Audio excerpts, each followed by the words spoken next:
मिथिला के बाहर गांव सुंदर सदन में ठहरे हुए हैं और बाबा ने पहले भोजन किया। करी भोजन मुनिवर विज्ञानी। देखिए, व्यक्ति को भोजन कब करना चाहिए, भोजन का भी एक समय होता है और जो समय के अनुसार कार्य करते हैं उनके जीवन में कभी पीड़ा नहीं होती।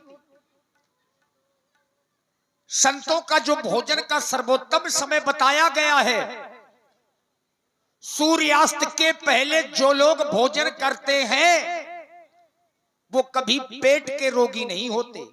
और यही हमारा आयुर्वेद कहता है कि सूर्यास्त होने ना पाए, व्यक्ति का भोजन हो जाना चाहिए, यही सर्वोत्तम समय है।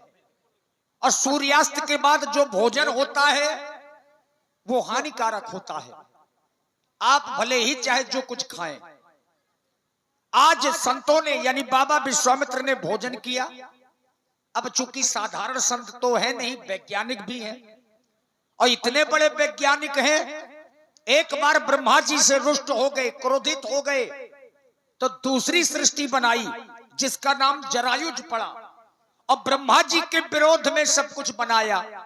ब्रह्मा जी ने अगर माछी बनाई तो बाबा विश्वामित्र ने मच्छर बनाए। झींगुर, किचुआ, नारियल, ककड़ी, खीरा, बाजरा, ये सब बाबा विश्वामित्र की देन है। नारियल जब देवताओं ने विनय की कि ये तो ब्रह्म सृष्टि के अनुरूप नहीं है, तब कहीं जाके बाबा विश्वामित्र जी का क्रोध शांत हुआ और ब्रह्मा जी ने सब कुछ अपनी सृष्टि में शामिल किए जो जो बाबा विश्वामित्र ने बनाए। तो ऐसे महामुनि के सानिध्य में राम जी, लक्ष्मण जी हैं। अब यहां जो मूल प्रसंग है वो संध्या बंदन का है। जिस प्रकार से शरीर को भोजन और पानी की आवश्यकता होती है, उसी प्रकार से मित्रों भजन बहुत जरूरी होता है। संध्या में भगवान सूर्य की उपासना और मां गायत्री का जप ये होता है। और ये क्यों जरूरी है? ये जरूरी इसलिए है चूंकि ये भजन और भक्ति ये मरने के साथ में भी व्यक्ति के साथ में जाते हैं। कल भी हमने एक बात कही थी कि अगर आपकी पत्नी भी आपका साथ निभाएगी तो केवल दरवाजे तक, अगर आपके परिवार के लोग आपका साथ निभाएंगे तो केवल शमशान घाट तक, अगर आपका बेटा भी साथ निभाएगा तो केवल अग्निदान तक, और अगर इसके आगे कोई साथ जाता है तो जो आपने कर्म किए हैं वो ही साथ में जाते हैं। तो इसीलिए भजन बहुत जरूरी है और यही इस प्रसंग का उद्देश्य है। भगवान राम लक्ष्मण स्वयं भजन कर रहे हैं, बाबा विश्वामित्र वो भी संध्या बंदन कर रहे हैं। और बाबा विश्वामित्र से बड़ा मां गायत्री का कोई उपासक नहीं हुआ। लोगों के अपने तरह तरह के नियम है भगवान की पूजा करने के। कुछ लोग मौन साधना भी करते हैं। यही मूल उद्देश्य है संध्या बंदन का। आइए इस प्रसंग से बहुत कुछ सीखने को मिलेगा। और देखिए हमारे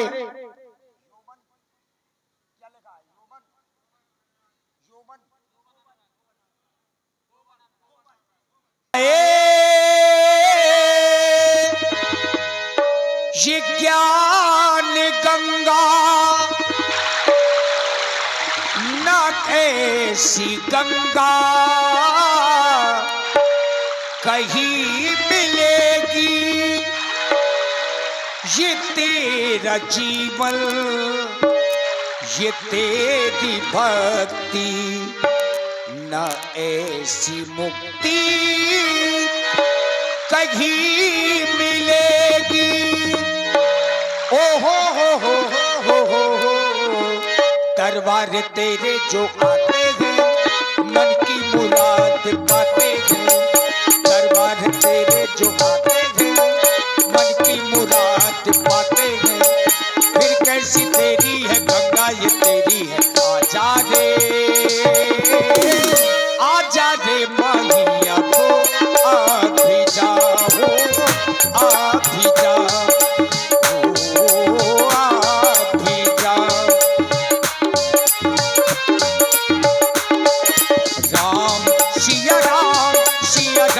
जय जय राम।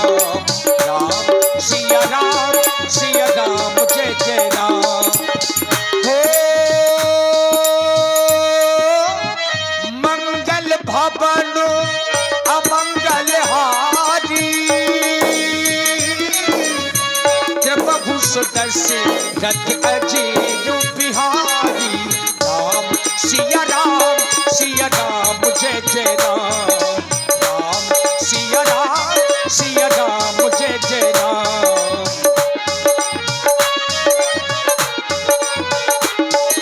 तो करि भोजन मुनि वर विज्ञानी। लगे कवन कछु कथा पुरानी। राम सिया राम जय जय राम।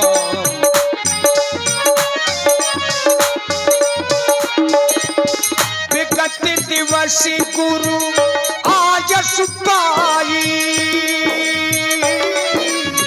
संध्या कर नो चले दो भाई। राम सिया राम जय जय राम। राम सिया राम जय जय राम। राम सिया राम जय जय राम।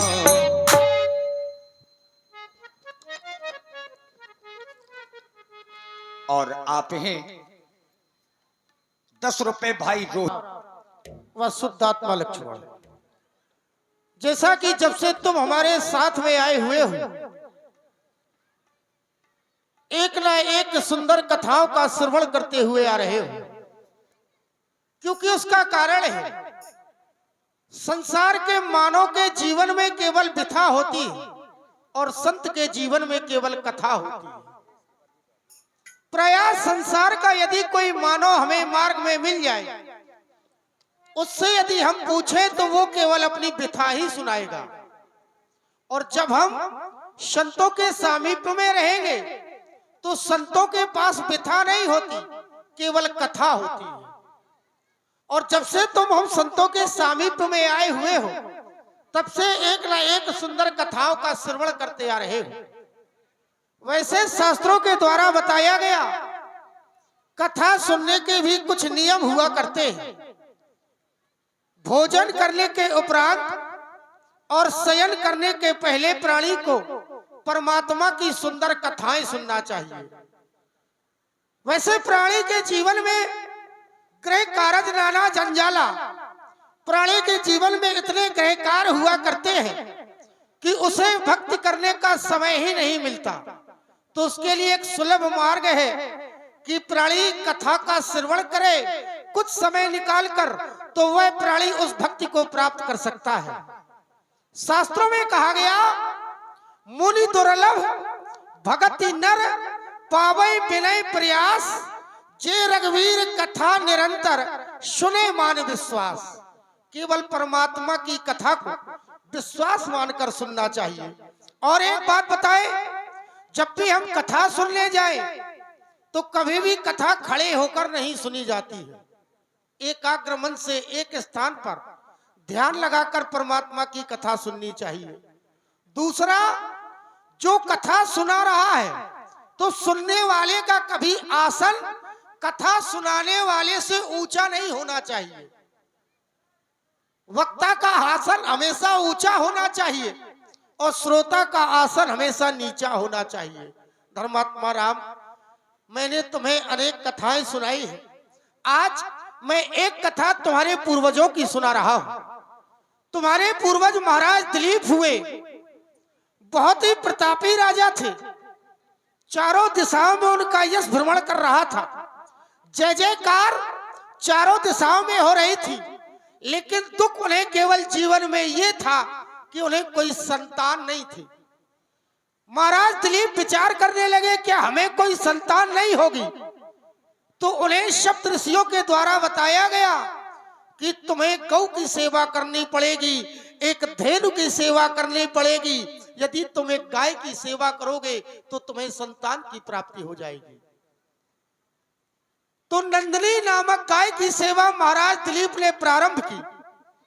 और सेवा ऐसे नहीं की, महाराज दिलीप उस गाय को अन्न खिलाते थे और वही अन्न जब गाय खा लेती थी और खाने के बाद जब गाय मल त्याग करती थी तो तो वही जिसे हम साधारण भाषा में गोबर कह देते हैं, वो उठाते थे, उसे धुलते थे, जो भी उसमें अनाज के दाने निकलते थे उसी को वो रोटी बनाकर भोजन बनाकर खाया करते थे। महाराज दिलीप ने बहुत सेवा की, लेकिन देवताओं के राजा इंद्र ने विचार किया कि महाराज दिलीप की क्यों ना परीक्षा ली जाए। तो महाराज इंद्र ने एक बार बाघ का रूप धारण किया, एक सिंह का रूप धारण किया। सिंह का रूप धारण कर महाराज दिलीप उस नंदिनी नामक गाय को वन प्रखंड में भ्रमण करा रहे थे, तो वह सिंह सामने आ गया। महाराज दिलीप से कहा कि मैं इस गाय को खाना चाहता हूं। महाराज दिलीप ने कहा, मेरे जीवित रहते हुए इस गाय को तुम खा नहीं सकते। महाराज दिलीप ने कहा, यदि तुम खाना ही चाहते हो तो स्वयं मुझे भोजन बना लो, लेकिन इस गाय को छोड़ दो। महाराज दिलीप स्वयं सिंह का भोजन बनने के लिए तैयार हो गए। वह सिंह कोई सिंह नहीं था, वह तो देवराज इंद्र था। वह अपने रूप में परिवर्तित हो गया। कहने का भाव, धर्मात्मा राम, ऐसे ऐसे प्रतापी राजा हुए हैं जिन्होंने दूसरे के प्राणों की रक्षा के लिए अपने प्राणों को लगा दिया। तुम्हारे वंश के ऐसे ऐसे राजा हुए हैं। तभी तो कहा गया है, भानु वंश वे भूप घनेरे, अधिक एक ते एक बड़े रे, एक से बढ़कर एक प्रतापी राजा हुए हैं। धर्मात्मा राम, मैं देख रहा हूँ भगवान सूर्य उदयाचल से अस्ताचल की ओर जा रहे हैं। संध्या का शुभ समय आ गया है। तुम दोनों में बंधु मेरी कथा में मग्न हो, इसलिए जाओ दोनों बंधु माता संध्या का आराधन करो, मैं स्वयं आराधन करता हूँ। जाओ। विगत दिवस गुरु आय सुपाई, संध्या करनो चले दो भाई।